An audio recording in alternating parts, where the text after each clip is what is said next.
Have you ever found yourself dreaming of, a really top-tier PC? Maybe for gaming, maybe creative work. Yeah, absolutely. But then you see those enormous graphics cards and just think, okay, there's zero chance that's fitting in the build I actually want. Right. It feels like for so long, serious power meant this massive kind of, unsightly footprint. Exactly. But what if that whole equation is changing? What if you could actually get all that performance, but packed into something, well, surprisingly compact? And that's really what we're diving into today. We're looking at a graphics card that sort of flips that old idea on its head. Which idea? That bigger is better. Yeah, or even that bigger is necessary for top performance. It's pretty rare to see a component really challenge things like this. So today, we're doing a deep dive into the ASUS Prime RX9070 XT OC. People are calling it a compact powerhouse, and honestly, from what we've seen, it might just be the answer to that whole high performance in small spaces problem. Yeah, it really could be. And our insights today, they come directly from a really detailed review of this specific GPU. So we're giving you a shortcut to understanding what it can do and, frankly, where it sits in the market right now. So our goal here really is to unpack what makes this card stand out.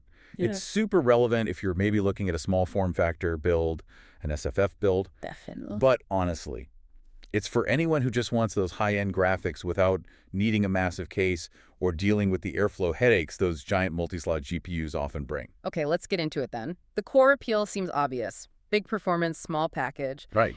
But is smart design just marketing here? Because usually cramming that kind of power into a small space means, well, compromises somewhere. Heat, power delivery, something usually gives. That's a great point, and it's where the engineering really shines. It's fascinating who they're aiming this at. Gamers, creators.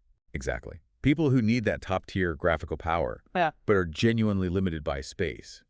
And I mean, I've seen some beautiful, tiny SFF builds where even a slightly too big card just kills the whole plan. Oh, yeah, totally. A few millimeters can make or break it. Right. Traditional high-end cards just become non-starters. Right. So this card, it's solving a very real problem by basically proving you don't need a giant case to cool a high-end GPU anymore. So just to be clear, this isn't some kind of cut down version then. It's not technically low profile. No, not low profile in that sense. But it manages to avoid those really bulky, triple slot, super long designs that, let's face it, dominate the high-end GPU market. It feels genuinely built with SFF users in mind. Absolutely. And speaking of what's actually in it, under the hood, this thing comes packed with 16 GB bar of GDDR6 memory. Which is pretty solid these days. Yeah, it's a really healthy amount.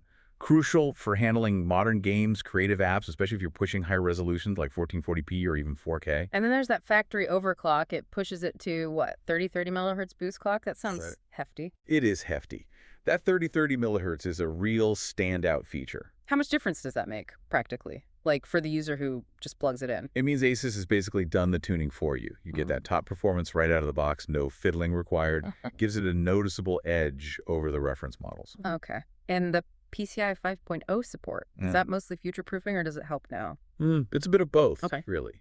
It guarantees the absolute fastest data connection between the card and your CPU, which is key for squeezing out maximum performance, especially as new games get more demanding on that data pipeline. Right, avoids bottlenecks. Exactly. And yeah, it means it's ready for the latest motherboards, so good future-proofing there. Yeah. And for outputs, it's pretty standard stuff. 1 HDMI, 3 display ports, plenty of flexibility for multiple monitors or those high refresh rate displays gamers love. Okay, but the real, the magic trick here seems to be that balance. Raw power versus physical size. It's a balance a lot of people thought wasn't really possible at this performance level. So how does it actually hold up in the real world? You run some demanding games. What happens? It flies. Seriously. Whether you're gaming at 1440p or even pushing into 4K territory, it just churns out smooth, consistent frame rates, even in really demanding titles. Wow. So it really does defy that smaller means weaker expectation. Emphatically. Yeah. It proves you don't necessarily need that massive footprint for top-tier gaming anymore. What about ray tracing? That's often where the absolute flagships try to differentiate themselves. How does this one compare? It's solid. The review we looked at says it's maybe not quite on par with the very, very top-end cards from, say, the competition. Okay. But honestly, the difference in actual gameplay is pretty marginal for most people. You'd likely need a side-by-side comparison to really notice it. And I guess technologies like FSR help close that gap, too. Hugely. If you pair this card with AMD's latest drivers and Fidelity FX Super Resolution FSR, you can really boost performance significantly. Can you quickly explain FSR for anyone who might not know? Sure. FSR is basically smart upscaling. It renders the game at a slightly lower resolution and then uses clever algorithms to upscale it to your monitor's native resolution, making it look sharp while giving you a big jump in frame rates. So, like, free performance. Pretty much. Okay. It gets you remarkably close to that flagship-level experience, but often at a much more, well, palatable price point. It shows how software optimization is just as important as the hardware itself these days. Okay, so beyond the benchmarks and frame rates, let's talk user experience. Yeah. Aesthetics, installation, power, noise, Yeah. the practical stuff. How does it look? It looks clean. Professional, even. It has these nice white and silver accents. So good for those white builds that are popular now. Definitely. Perfect for minimalist or white-themed setups. Yeah. And notably, there's not a lot of aggressive RGB lighting. Function over flash. Exactly. Which will appeal to a lot of people who prefer that understated look. Might be a small minus for RGB fans, but it's a clear design choice. Makes sense. And installation. Is it easier because it's smaller? Oh, way easier. It's refreshingly straightforward. It just slots neatly into a standard PCIe 5.0 slot. No wrestling it into the case. No wrestling. And its relatively modest size makes cable management easier, helps with airflow.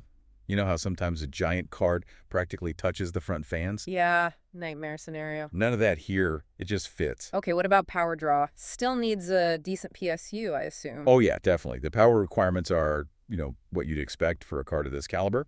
Probably around the 300W mark under load. Right. So you absolutely need to make sure your power supply can handle it. Right, especially if you're overclocking your CPU or have a bunch of drives. Precisely.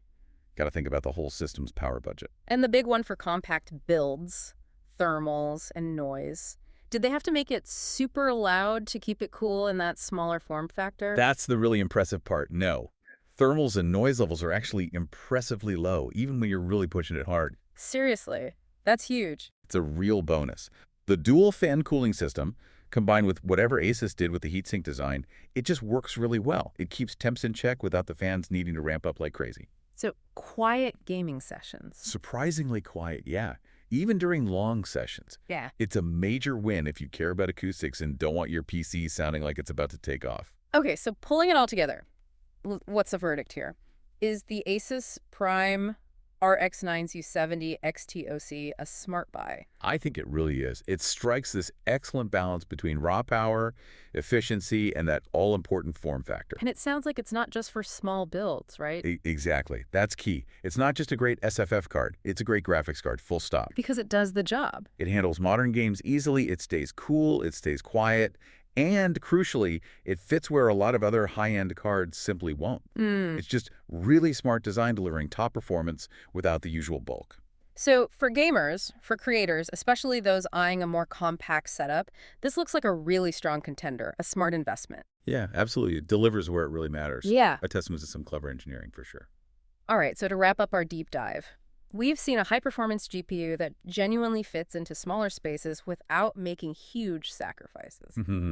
Which leads to a pretty interesting thought to leave you with. Go on. What does the arrival of GPUs like this ASUS Prime card, cards that elegantly balance immense power with a compact size, what does that suggest about the future of PC design?